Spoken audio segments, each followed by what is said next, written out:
All right, let's talk about the history of New York, the Empire State. I mean, this is the place that has been at the absolute center of the American story since day one. We're going to go from its powerful native confederacies all the way to it becoming the financial capital of the world.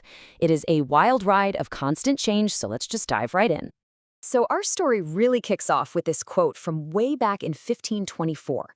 The explorer Giovanni da Verrazzano, who was the very first European to lay eyes on what we now call New York Harbor, he immediately got it. He saw its potential. And this idea, this concept of New York as a natural crossroads, a place where people, goods, and ideas all converge, that is going to be the central theme of this entire story. So here's how we're going to break it down. We'll start with the first peoples and the European arrivals. Then we'll jump into New York's pivotal role in the American Revolution. After that, we'll see how it built itself into the Empire State, an economic powerhouse. Then we'll cover the massive immigrant and industrial boom, followed by the crazy highs and lows of the 20th century. And finally, we'll look at its resilience in our current millennium. Okay, but first, we have to rewind the clock. Long before any European ships ever showed up on the horizon, this land was already home to established cultures and incredibly powerful native nations. You know, for centuries, two major groups really ran the show here. Out in the west, you had the mighty Iroquois Confederacy. Now, this was a seriously sophisticated political alliance of 5 nations that basically controlled the all-important fur trade. And then along the coast and the rivers, you had the various Algonquian peoples. These were not simple societies. This was a rich, complex web of tribes and nations, each with their own vibrant cultures and economies. The arrival of Europeans, as you can imagine, just changed everything. After Verrazzano poked around, Henry Hudson sailed up the river that now bears his name and claimed the whole area for the Dutch in 1609. They set up a colony called New Netherland, and they were laser-focused on one thing, the fur trade. But, their grip didn't last long. By 1664, the English just sailed right in, took over without much of a fight, and renamed the whole place New York. So, with the English now in charge, the stage is set for the next massive chapter. Because as tensions with Great Britain started to boil over, New York's location and its own deep internal conflicts would put it right at the heart of the American Revolution. Now, you might think everyone in New York was gung-ho for independence, but no way. The colony was deeply divided. Local politics were basically a showdown between two powerful families. You had the Livingstones, who mostly sided with the Patriots, challenging the king and organizing groups like the Sons of Liberty. And on the other side, you had the Delanceys, who were staunch loyalists siding with the crown. This wasn't just a political debate. It turned neighbors and sometimes even families into bitter enemies. And this really highlights just how contradictory New York's role was. I mean, on one hand, it was a hotbed of revolutionary ideas, even hosting the Stamp Act Congress to protest British taxes. But on the other hand, once the war got going, New York City was captured and became the main British headquarters for the entire conflict. The real game changer, though, happened upstate.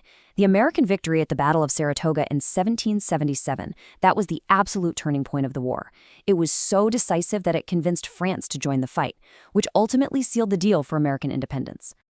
Okay, so the war is won, America is a new nation, and New York, it's perfectly positioned to become an absolute giant. The 19th century was a time of unbelievable growth and innovation that would earn it that famous nickname, the Empire State. And this explosive growth was fueled by a revolution in how people and things moved around. And it happened fast. In 1807, you get the first steamboat line. Less than 20 years later, the massive Erie Canal opens. And just 6 years after that, the first scheduled railroad in America starts chugging along in New York. Each one of these steps opened up the country in ways that were just unimaginable before. And of all those innovations, nothing, and I mean nothing, was a bigger deal than the Erie Canal. This quote nails it. This wasn't just a ditch with water in it. It was an economic superhighway. It connected the Atlantic Ocean through New York City directly to the Great Lakes and the entire American heartland. Think about that. A single project that completely rewired the nation's economy and cemented New York City as the commercial hub of the United States. Of course, these new transportation networks weren't just carrying goods, they were carrying people. And this brings us to a period of absolutely massive immigration that would team up with industrial innovation to completely reshape the state. Just try to wrap your head around this number. 8 million. 8 million people. And this is before Ellis Island even existed. This one little facility in Manhattan, Castle Clinton, served as the gateway to America for millions of immigrants, mostly from Ireland and Germany, all looking for a new start. It was a human wave, unlike anything the country had ever seen before. And right as these numbers were swelling, a new icon was rising in the harbor. The Statue of Liberty, finished in 1886, became way more than just a statue. It truly became the Mother of Exiles, a powerful, welcoming symbol of hope for the millions more who would soon be arriving at the brand new processing center on Ellis Island. So what did all this new labor do? Well, it powered an absolute industrial explosion. We're talking about the birth of iconic American companies like Eastman Kodak and General Electric. Factories were popping up everywhere, making everything from textiles to harnessing the power of Niagara Falls.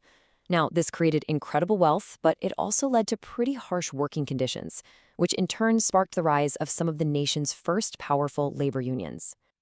All right, as we roll into the 20th century, New York's story it becomes a story of incredible contrasts.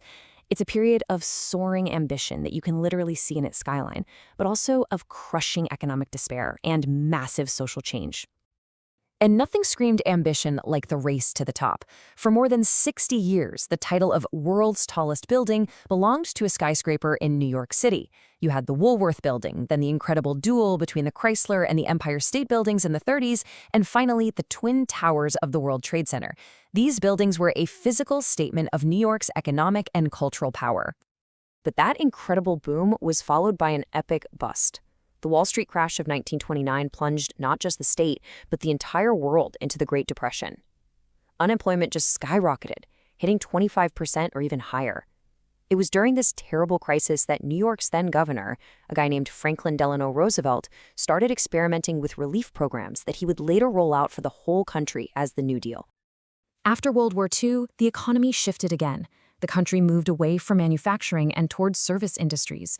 As jobs moved, and as many families moved out to the brand new suburbs, a lot of New York's classic industrial cities went into a steep decline. Just look at Buffalo. Its population was cut in half in 50 years. It was a tough time for upstate New York. And that brings us right up to our modern era. The 21st century has tested New York with unimaginable tragedy and brand new threats, but it has also put the state's incredible capacity for resilience and reinvention on full display. On September 11, 2001, New York became ground zero for the worst terrorist attack in American history. The loss of the World Trade Center and nearly 3,000 lives was a wound that profoundly shaped not just the state, but the entire nation. It was a defining moment of tragedy that led to years of painful but determined recovery and rebuilding. And then, just over a decade later, disaster struck again, this time from nature. Hurricane Sandy slammed into the coastline with a record-breaking storm surge, causing massive flooding and knocking out power for millions. The storm was a brutal wake-up call. It exposed just how vulnerable the state is to climate change and kicked off this urgent, ongoing debate about how to protect our coasts from the superstorms of the future. So when you look at the whole story, from native land to global crossroads, it's this constant cycle of convergence, crisis, and renewal. New York has always been a place where different worlds collide and create something entirely new. It's a story of constant reinvention. And it leaves us with a big question, right? What will its next chapter hold?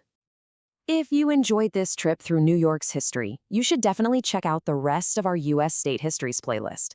And for more deep dives just like this one, make sure you subscribe to Notebook Summaries. Thanks so much for watching.